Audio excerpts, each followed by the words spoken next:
The Tokyo Dome radiated an electricity that could only be described as generational. On May 6, 2024, 50,000 spectators gathered not for a mere boxing match, but for the conclusion of a story that had haunted the Japanese boxing faithful for nearly a decade. The man at the center of this convergence was none other than Naoya, the monster, Inoue, a living embodiment of Japanese boxing brilliance.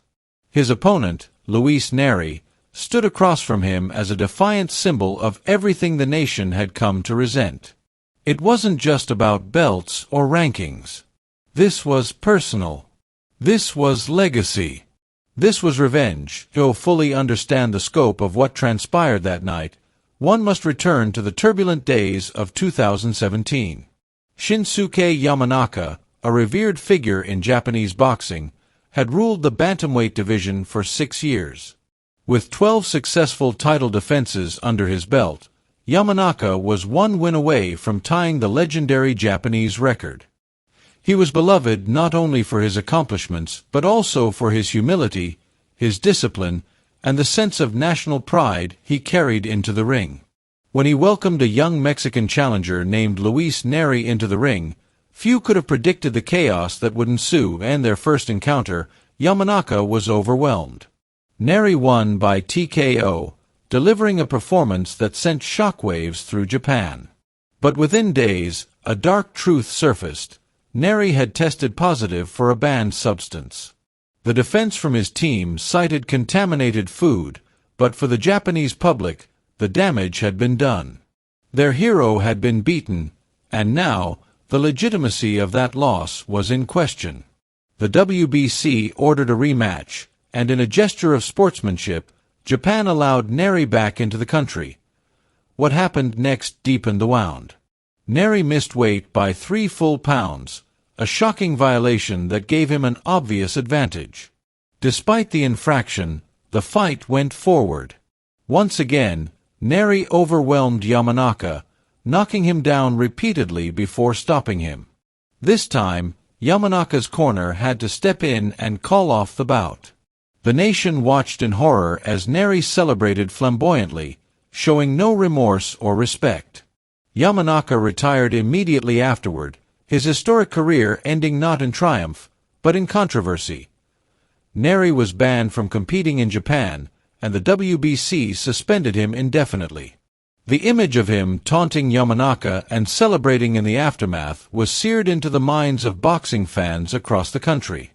To them, Nery had not only stolen a fight, he had disgraced an icon.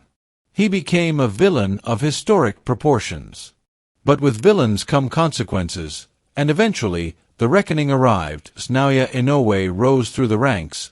His name began to carry weight on a global scale. Starting in the light flyweight division and conquering 3 weight classes, Inoue amassed a perfect record while collecting titles like trophies. He wasn't just winning. He was dominating, breaking down opponents with a mix of speed, precision, and terrifying power. By 2023, he had become the undisputed champion at super bantamweight. And when the WBC declared that Nery would be his mandatory challenger, the matchup sparked an immediate cultural firestorm. For Japan, this was more than a title defense. This was fate. The villain would return to the scene of the crime, not to be forgiven, but to face judgment. The Boxing Commission lifted Nery's ban to allow the bout to take place. It was not an olive branch, it was an execution chamber. The entire country knew what this fight meant. This was about restoring honor. This was about finishing what had been left undone in 2017. Nery, despite the disdain, remained a dangerous adversary. His record stood at 35 wins with just a single defeat. His knockout percentage was high, and his southpaw stance combined with a devastating left hand made him unpredictable and lethal. Nicknamed Pantera, Nery prided himself on his aggression and killer instinct. But against Inoue, he wasn't just fighting a man, he was fighting a movement, and the lead up to the fight, tensions mounted. The final stare-down between the two fighters was like watching the slow crack of tectonic plates before an earthquake. Inoue was ice-cold. Nery tried to provoke him, but the monster didn't blink. He didn't need to. He had the weight of a nation behind his fists. The night of the fight, the Tokyo Dome felt like a pressure cooker ready to explode. The entrance of Nery was met with a wave of boos, middle fingers, and attention that couldn't be sliced with a knife. It had to be shattered. Inoue's arrival, by contrast, was met with roaring approval, a hero returning to deliver justice. There was no need for further drama. The stage was set. From the opening bell, Inoue established control. His jab flicked out with laser-like speed, his footwork fluid and deliberate. Nery responded with his usual aggression, trying to press the action. Then came the unthinkable. In a sudden exchange in the pocket, Nery connected with a vicious left hand. Inoue stumbled and dropped to the canvas. It was the first knockdown of his career. The Tokyo Dome gasped in unison. For a moment, it felt as if history was about to repeat itself. But Inoue, ever the warrior, rose calmly to his feet. His expression didn't change. No panic, no fear. Only resolve, and the second round, he went to work. With surgical precision, Inoue launched an assault that turned the tide instantly. He landed a thunderous right hand that dropped Nery, sending a jolt through the crowd. The monster was back, and now he was angry. From that point onward, the dynamic shifted. Inoue began to dominate the exchanges. He slipped punches with ease, countered with authority, and picked Nery apart one piece at a time. In round 3, Inoue poured it on. He began to move with an elegance that contrasted with the violence of his punches. Jabs, feints, right hands, and uppercuts, it all came together in a symphony of skill. Nery tried to respond with taunts, but his actions reeked of desperation. He was slowing down, and the damage was piling up. By round 4, the divide in class was undeniable. Inoue had entered a flow state. His timing was perfect. His combinations were fluid and damaging. Nery's confidence began to crack. He complained to the referee, gesturing wildly after clean shots landed. But Inoue wasn't there to entertain excuses, and the 5th round, Inoue began targeting the body with surgical intent. A left hook to the liver sent visible tremors through Nery's frame. His legs buckled, and he was forced to retreat. Inoue pursued methodically, cutting off the ring, never rushing. He knew his moment was coming. When it did, it was merciless. Late in the round, Inoue cornered Nery and uncorked a barrage. A short left hook snapped Nery's head back. A right uppercut followed, then a punishing right cross. Nery collapsed again, his second knockdown. He beat the count, but the look in his eyes was different now. The bravado was gone. The taunts had stopped. As the 6th round began, Inoue stalked his prey. Every jab was a test, every feint a trap. Nery tried to swing his way out of danger, but Inoue saw everything coming. Then, like a conductor reaching the crescendo, Inoue threw a left uppercut followed by a right cross that detonated on Nery's chin. The Mexican folded instantly, collapsing into the ropes. The referee didn't need a count.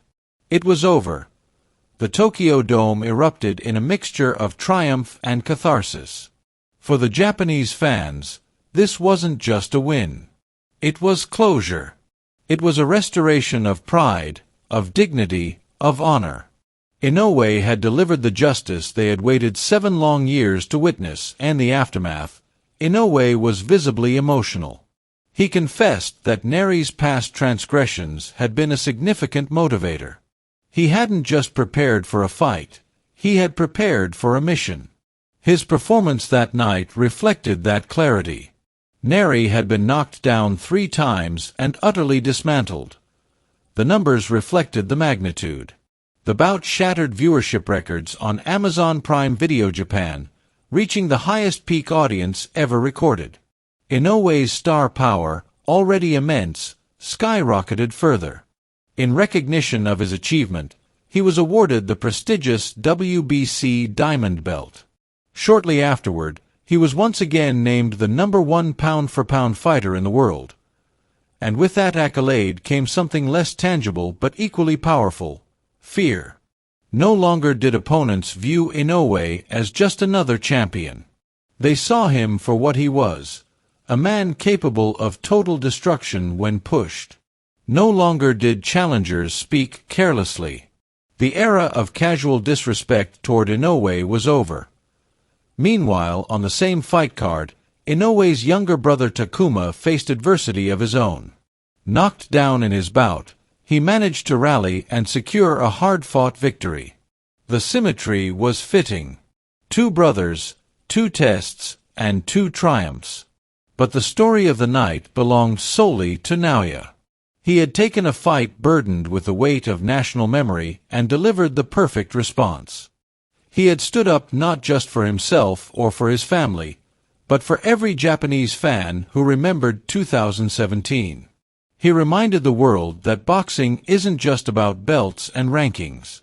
Sometimes, it's about justice. Sometimes, it's about righting a wrong that has lingered too long. Luis Nery returned to Japan thinking he could reclaim some semblance of legitimacy. Instead, he left with broken pride and a bruised legacy. The monster had made sure of that. In the years to come, fans would remember many things about Naoya Inoue: the speed, the power, and the technique. But on May 6, 2024, he showed something deeper. He showed what it means to carry the hopes of a nation. And he delivered.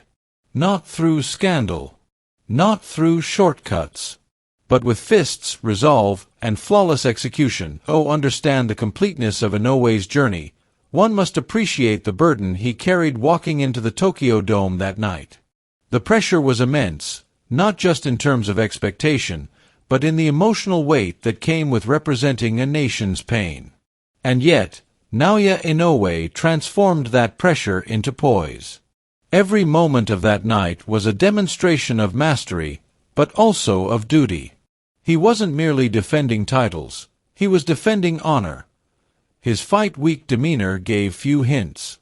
Calm and composed, he gave the media nothing more than quiet confidence. There were no grand predictions, no threats, and no theatrics. But inside the gym, he trained with a relentlessness that hinted at something deeper.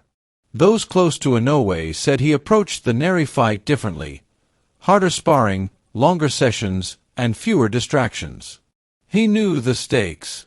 He knew he couldn't just win, he had to send a message that echoed beyond the ropes.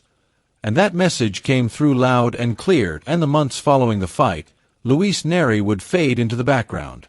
The defeat was not just comprehensive, it was humbling. For the first time, he faced a man who refused to give him space, who saw through every trick, and who punished every misstep. And for the fans, the memories of Yamanaka's fall were finally laid to rest. Not forgotten, but avenged. As for Inoue, he continued forward, still unbeaten, still untouchable. With every performance, he adds to a legacy that is already among the greatest in Japanese boxing history.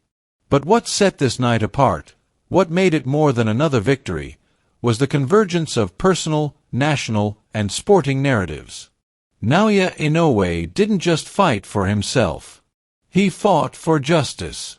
He fought for every slighted fan, every broken-hearted viewer, and every soul that watched 2017 in disbelief. And in 6 rounds, he wrote the ending everyone had waited years to see.